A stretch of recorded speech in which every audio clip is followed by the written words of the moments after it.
Xbox boss Phil Spencer apologizes for Redfall's disastrous launch.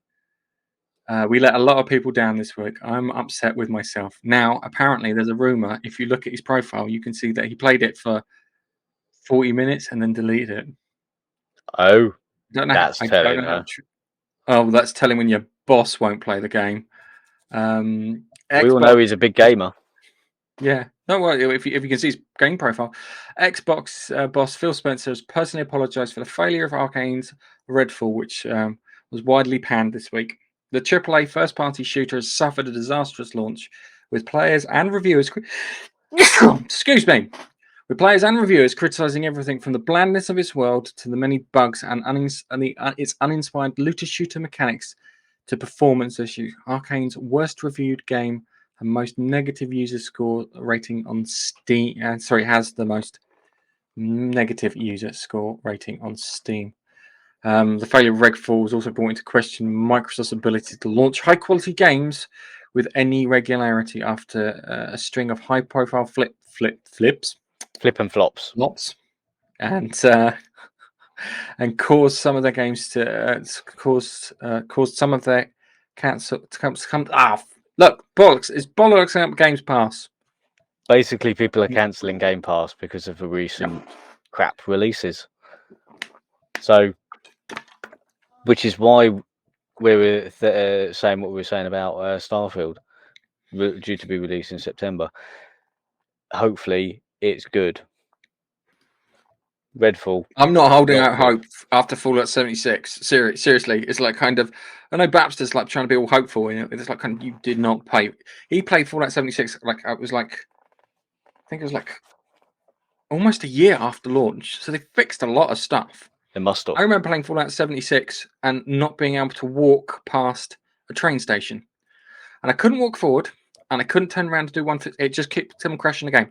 I'm not joking. It's the first time ever that I've rejected a game from my console and almost snapped it in two out of frustration. Yeah. I was playing with our friend Carl, and it was literally, it was like, are you all right? Yeah, I'm fine. And just like, it crashed. I goes, let me try again. And I was being patient until I got to like the seventh bloody time. And I knocked it on the head. And I came back to it like a week later. Still the same bloody problem. And it just, as I said, and I'm worried that Starfield will be like that. I am worried, but I'm hoping that it's had a longer time in development. And I hope they've learned from Fallout 76. Because personally, I would have liked to have played Fallout 76. However, I listened to all the issues that you were having with that game, and I went, I'm not even going to load that. I'm not even going to download it. It's on Game Pass. I could, but I'm not going to. Even now. It's, as I said at the beginning of the podcast, this here is specifically for X and S user Xbox owners. It's supposed to be next gen. It's terrible. It does. As I said in the preamble for the podcast listeners that I was playing this and just doesn't look as good as say like Dying Light or what's the other one that's come out too? Dead Island 2. And Dead Island 2 is cross-generational. And it doesn't look as good as a cross-generational game.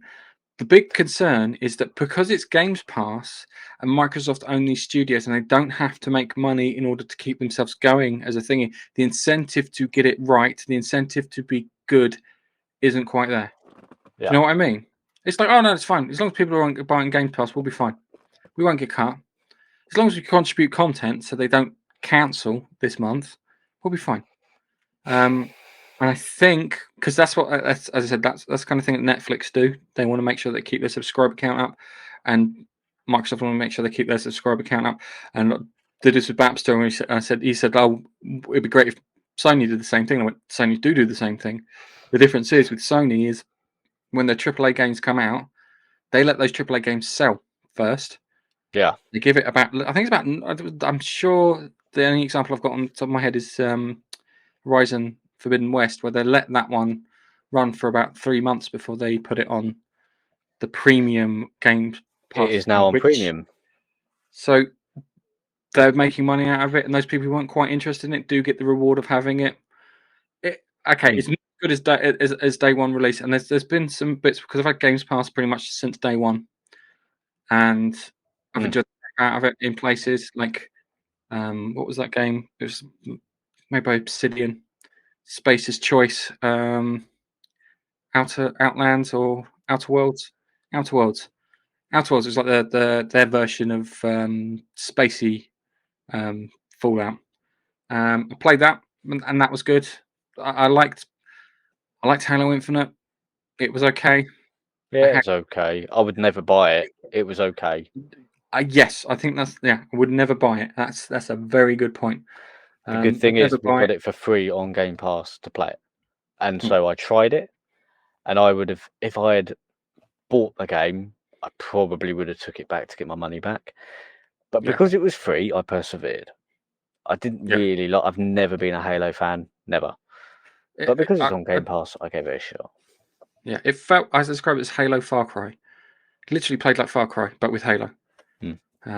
With which shitty is fine. guns. But I don't like the guns on Halo, and unfortunately, Halo that's a massive guns part of it. always made me cringe because they don't do any damage. That's why I the bit don't like them. It's like, but saying that, when I played Halo Infinite, the pistol, when I literally broke out the pistol, I was headshotting all over the grunts. That made me feel warm and fuzzy inside. That's probably why I liked it. But then again, I had COVID. That might have been why I was feeling warm and fuzzy inside too. could be. That's probably why you enjoyed it. Your head was all fucked up.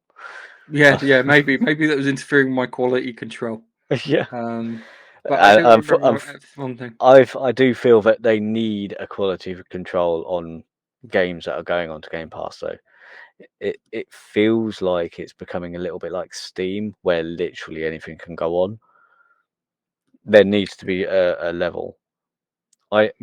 If you're going to release day one on Game Pass, I feel there needs to be a certain level that every publisher has to hit, especially if it's current gen. That's something I hold my thought there.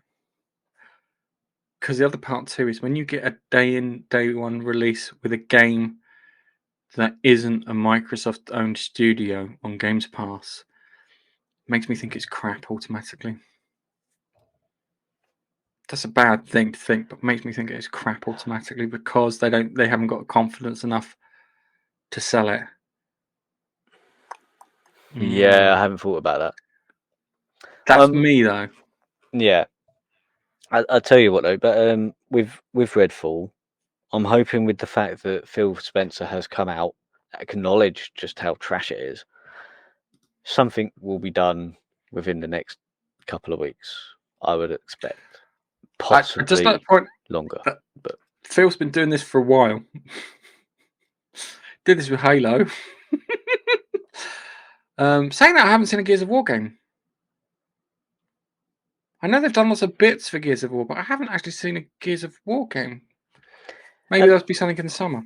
And on the flip side, I know I trashed Halo a little bit, but I played Halo 5 because I hadn't played any. So not Halo 5. Gears of War. I hadn't played the latest Gears of War. I think that's 6, and then the one before that, number 5. And I played them both, and I did really enjoy them, and I'd never played them before, so that's a plus. They're much better co-op, mate. Yeah, I imagine they would be. Play them co-op. Really good co-op. Play the car. Me and him enjoy the crap out of that. Anyway, so to summarise, Games Pass isn't quite what it cracked up to be. I do like the idea of Games Pass. I do like what they're trying to do with Games Pass, but dude, they need to sort out their sodding act.